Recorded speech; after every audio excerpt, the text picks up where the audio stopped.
donné, aucun d'entre eux ne tombera. Amen. Alléluia.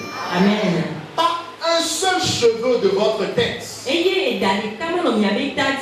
ne tombera si Jésus ne vous laisse tomber. Mais il a dit qu'il ne nous abandonnera jamais. Ta vie est entre les mains du Seigneur.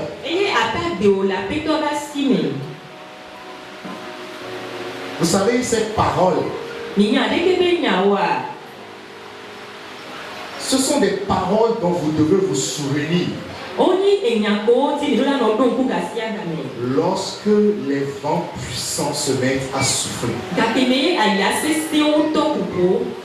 Lorsque la terre se met à trembler. Lorsque toutes vos solutions semblent s'évanouir. Et qu'à un moment donné, vous vous dites c'est la fin.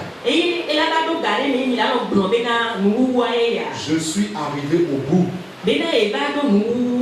Maintenant, c'est fini. Lorsque votre cœur commence par vous dire que c'est fini, cette fois-ci, c'est la chute. C'est en ce moment que vous devez vous souvenir que Job a dit: mon Dieu est vivant. Il se lèvera le dernier. Et c'est sa parole qui s'accomplira. Et cette parole dit que pas un seul de tes cheveux ne tombera. Mon frère, même si tu arrives de pécher, même si tu arrives au moment où les choses n'allaient pas de t'éloigner du Seigneur, même si est arrivé que par je ne sais pas quelle circonstance, tu t'es égaré loin de Dieu.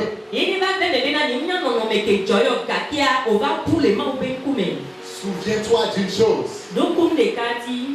Ses mains sont toujours tendues. Jésus ne nous rejette jamais. Et c'est ce que je voudrais vous dire ce matin. Jésus ne nous rejette jamais. Si vous lisez dans le livre de Luc, à partir du chapitre 15, à partir du verset 11, vous avez l'histoire de l'enfant prodigue. Parce que je vais aller vite, je ne vais pas lire le passage.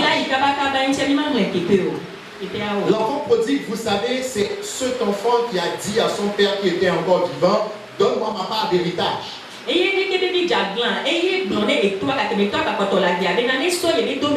Son père lui a donné son héritage. Et il est parti avec. Et il est allé faire n'importe quoi. Et il est arrivé qu'il s'est retrouvé dans des problèmes. Sur une terre étrangère. Au point où il est allé demander du travail. Et vous savez, il était traité moins qu'une bête.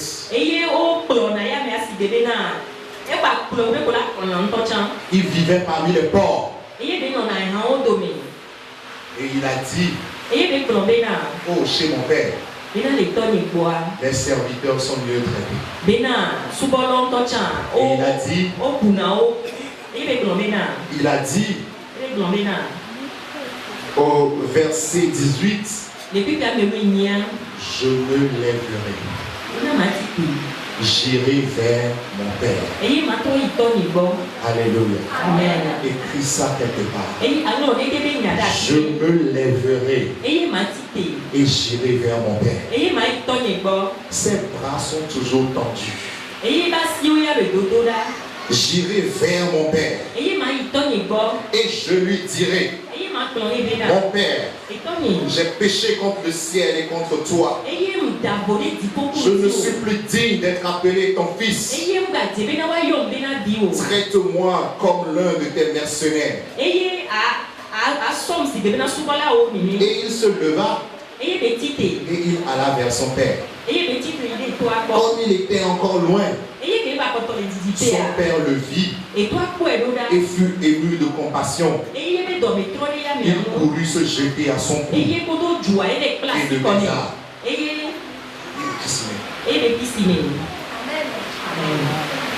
Il y a quelque chose de mystérieux là-bas. Et c'est ça ce que je voudrais partager avec vous.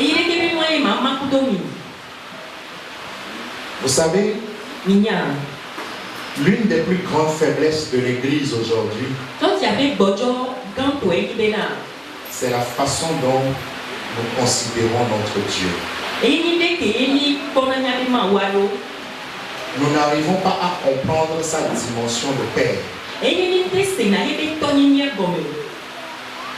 Et je dis souvent, nous les Africains, nous avons du mal beaucoup plus à comprendre la dimension du Père.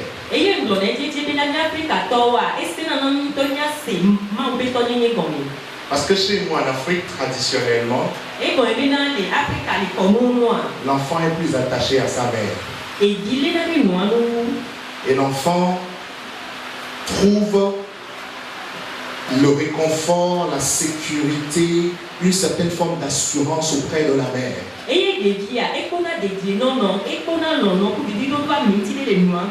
Alors qu'auprès du père, souvent, ce qu'il voit, c'est l'autorité. C'est la sanction. Et donc parfois, même quand il a commis une bêtise, il lui est plus facile d'avouer à sa maman qu'à son papa.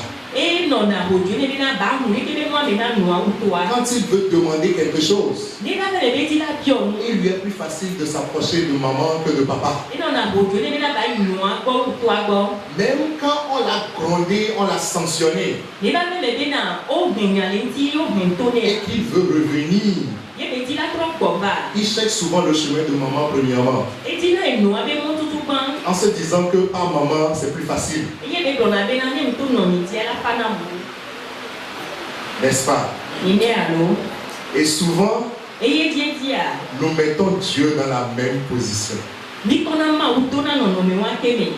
Parce que nous voyons en lui quelqu'un de sévère. Celui qui ne transige pas avec sa loi. Celui qui punit. Mais il est aussi un père. Il est aussi un père.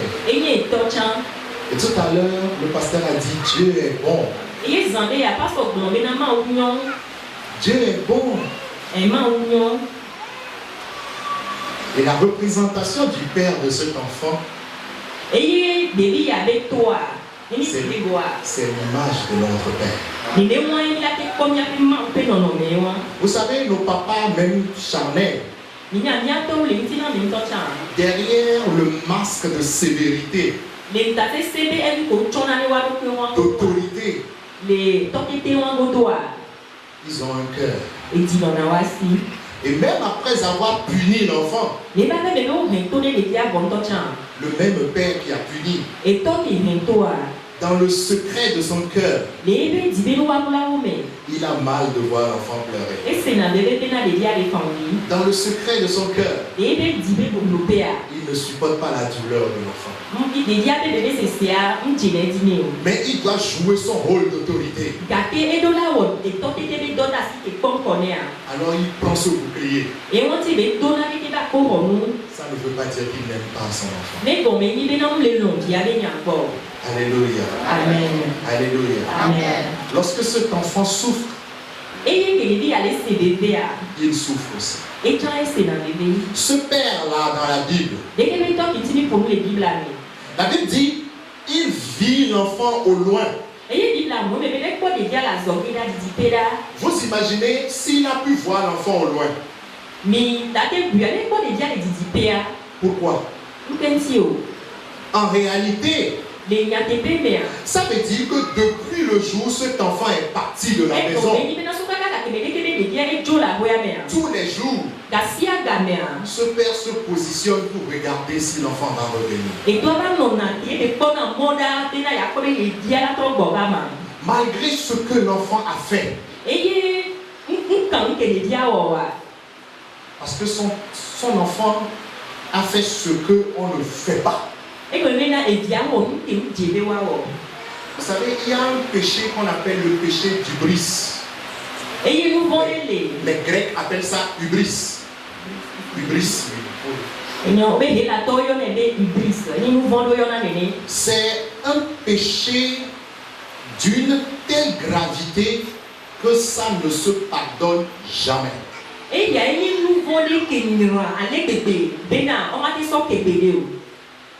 Et l'enfant a commis un péché d'hubris. C'est un péché qui brise la relation entre vous et toute la communauté. Parce qu'on considère que vous avez attiré le malheur sur cette communauté de génération en génération. Et la sanction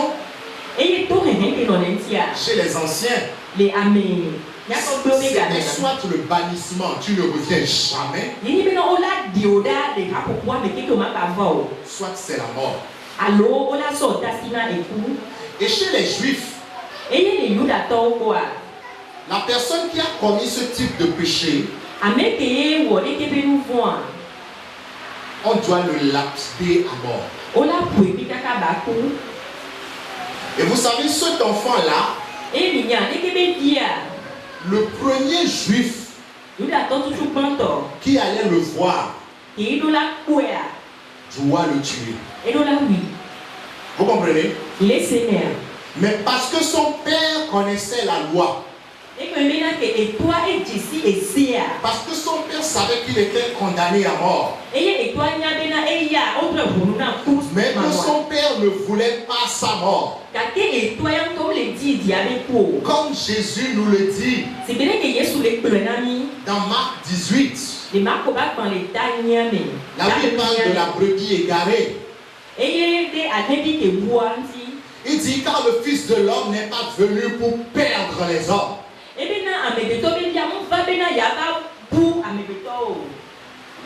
Il a dit qui parmi vous, s'il possède 100 brebis et qu'il en perd une, ne laisse pas les 99 autres pour aller chercher la seule qui est perdue.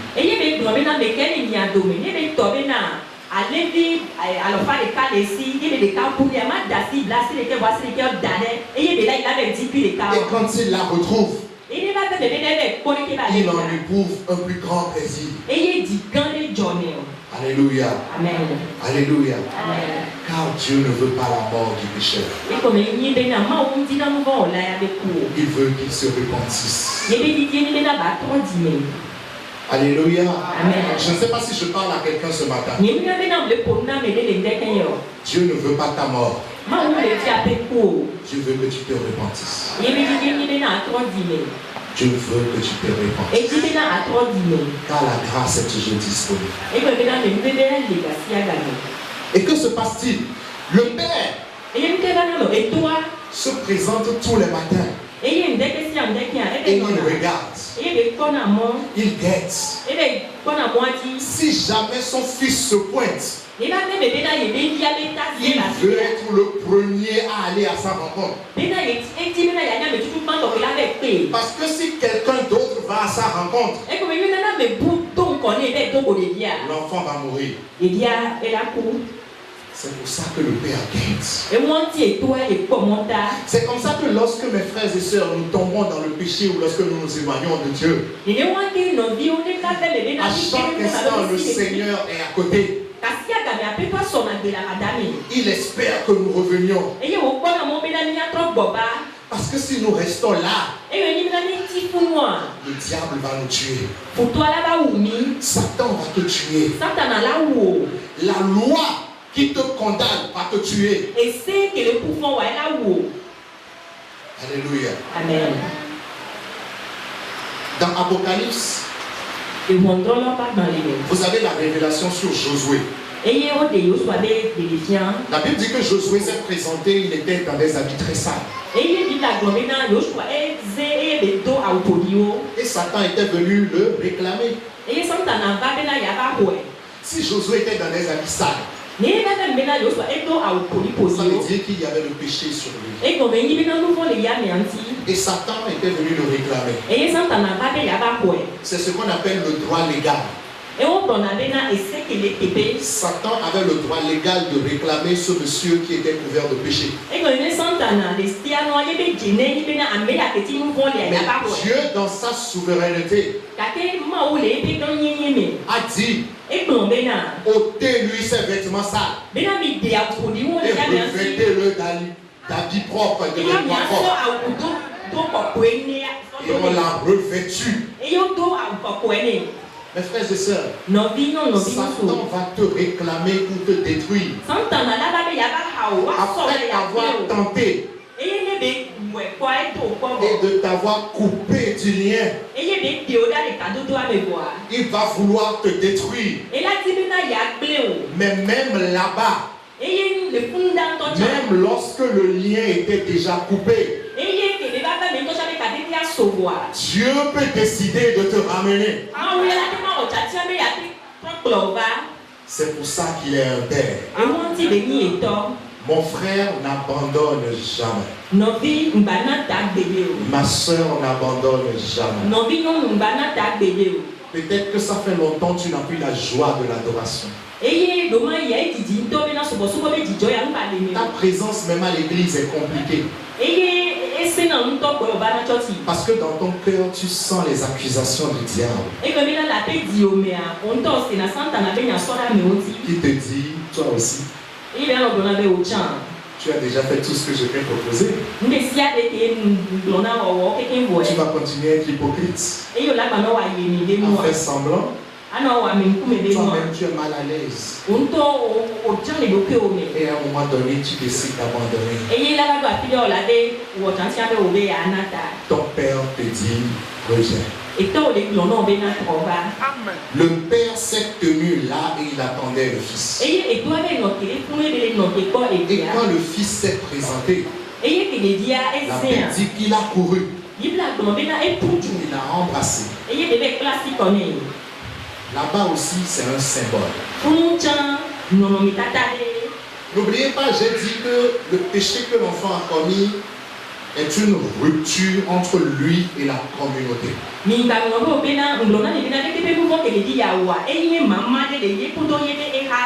n'appartient plus à cette famille. Il a renié cette famille. Son père vivant, il lui a demandé l'héritage. Il a décrété la mort de son père. Vous comprenez ça? Il fallait que le lien soit rétabli. Mais qui rétablit le lien?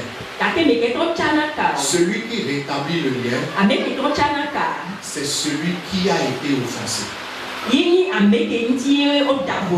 C'est celui qui a été offensé qui rétablit le lien. Alléluia. Amen. Le père a couru vers son fils. Et il l'a embrassé. Le geste de l'embrassade est le symbole de la reconstruction de l'alliance. Il a rétabli l'alliance. Et il l'a embrassé. En Israël, ce geste-là d'embrasser la personne, de lui faire une bise sur la joue,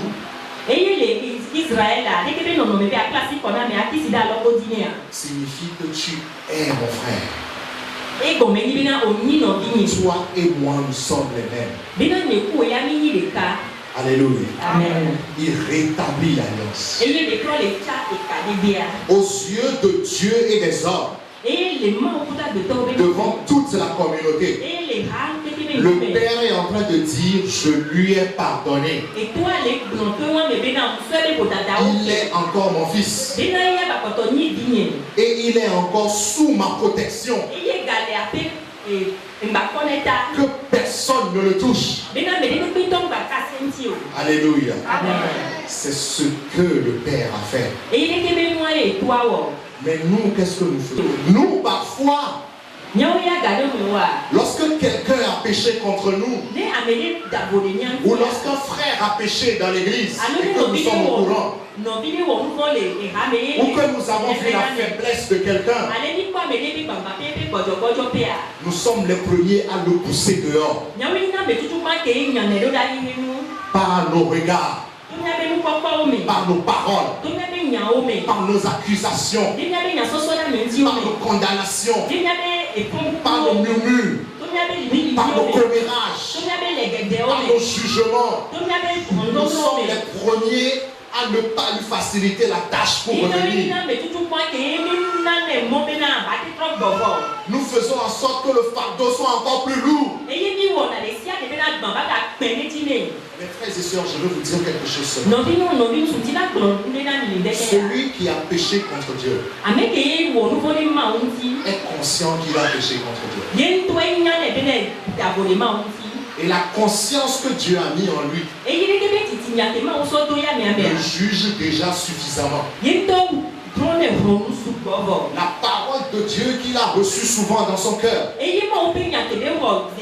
le juge déjà suffisamment. L'Esprit de Dieu qu'il avait adopté le juge déjà suffisamment. Et si nous aussi nous nous positionnons en juge, mes frères et sœurs, est-ce que nous voulons que la personne revienne? Est-ce que nous voulons que la personne revienne? Le Père veut que cette personne revienne. Nous nous comportons la fois comme les frères de ce petit enfant, comme le frère de cet enfant. Le frère qui lui est resté dans la maison a toujours fait sa part. Il est resté dans la grâce de son père. Mais il se dit à mon petit frère, franchement, il n'est pas sérieux. Ce qu'il a fait là, ce n'est pas bon. Il jugeait son petit frère. Et le jour où son petit frère est revenu, et que le père l'a accueilli, vous vous rappelez de ce qu'il a dit? Il était triste. Il a dit, Père, moi j'étais resté avec toi tous les jours. Tu n'as jamais tué un animal pour moi. Mais celui-là qui est parti dilapider tes biens, c'est pour lui que tu fais ça. Le frère n'avait pas tort. Quand vous faites ça, au fond, vous n'avez pas tort. C'est normal. Parce que vous êtes frustré. Vous savez pourquoi? Tous les jours, chacun de nous fait des efforts pour ne pas tomber dans le péché. Chacun de nous se bat. Tout le monde fait en sorte que ça marche. Et quand il arrive que l'un des membres de l'équipe flanche, on a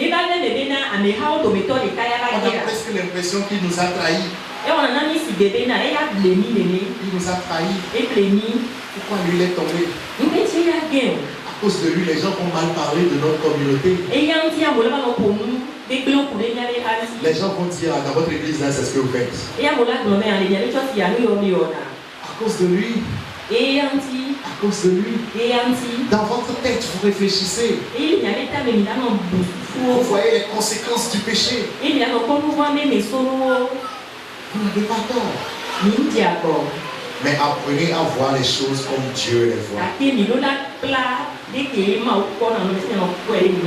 Cette prière, faites-la souvent. Cette prière, faites-la souvent. Dites à Dieu, Seigneur, ouvre mon cœur. Ouvre mes oreilles. Ouvre mes yeux. Que j'entende comme tu entends. Que je vois comme tu vois. Que je comprenne comme tu comprends. Que je pense comme tu penses. Parce que la Bible nous exhorte à être animés des mêmes sentiments qui étaient ceux du Christ. Alléluia. Ayez les sentiments qui étaient ceux du Christ. Pensez comme Christ pense. C'est ce qui fera que vous pourrez dire comme Jésus. Vous vous rappelez quand les disciples sont partis, ils ont chassé les démons, ils ont guéri les malades, ils ont fait plein de choses. Quand ils sont revenus, ils étaient contents. Ils disaient, mais Seigneur, même les démons nous obéissaient. Et Jésus leur a dit, ne soyez pas heureux, contents du fait que les démons vous obéissent. Mais soyez contents du fait que vos noms sont écrits dans les royaumes des cieux. Alléluia. Vous voyez là où Jésus voulait les emmener. Ne regardez pas les choses avec vos yeux physiques. Mais regardez les choses spirituellement. Cette personne qui a péché, ou vous-même qui avez péché, vous êtes dans la position pour expérimenter l'amour du Père. Que rien ne vous éloigne du Seigneur. Que ce soit peut-être des comportements du pasteur ou de son épouse, ou d'un diacre, ou d'un frère, ou d'une sœur, ou de qui ou de quoi. Que rien ne vous éloigne du Seigneur. Que rien ne vous éloigne du Seigneur. Que rien ne vous éloigne du Seigneur. Comme Pierre l'a dit, à qui irons-nous? Toi, tu as les paroles de la vie.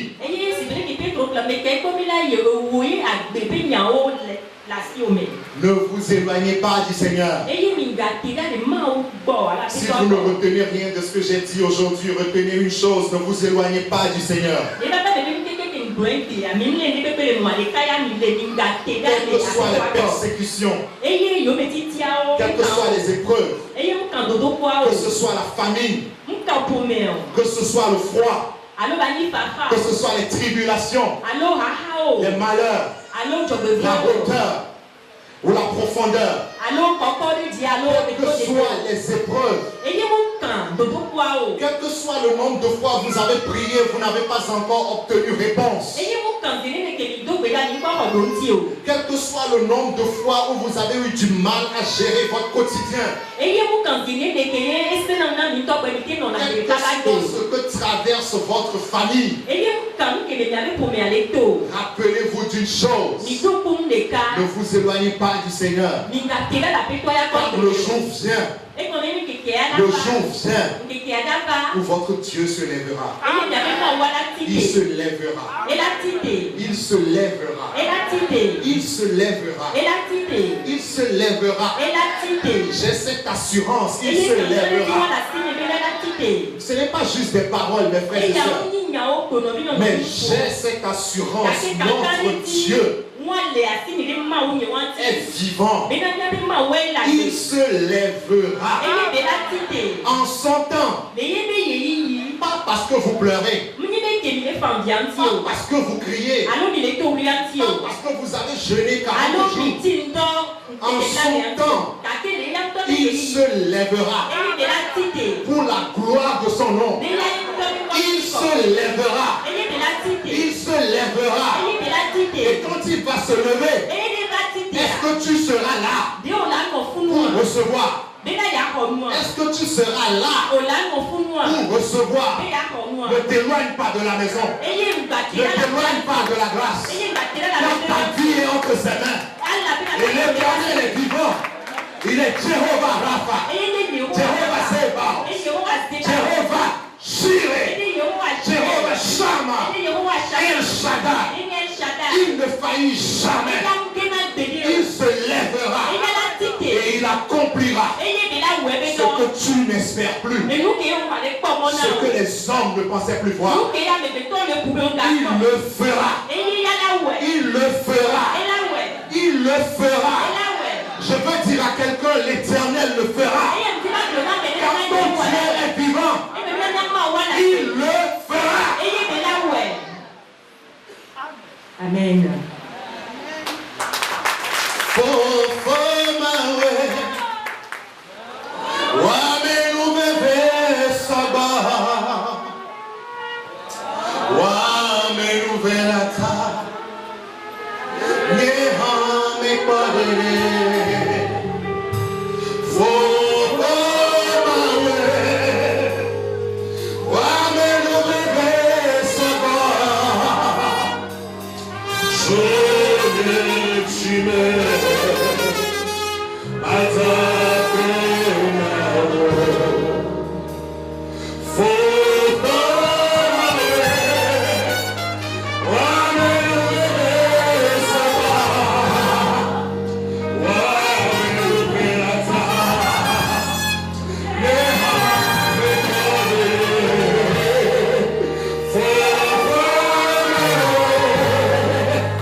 Alléluia.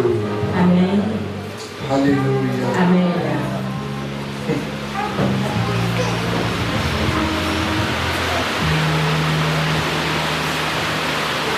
Il y a des gens parmi nous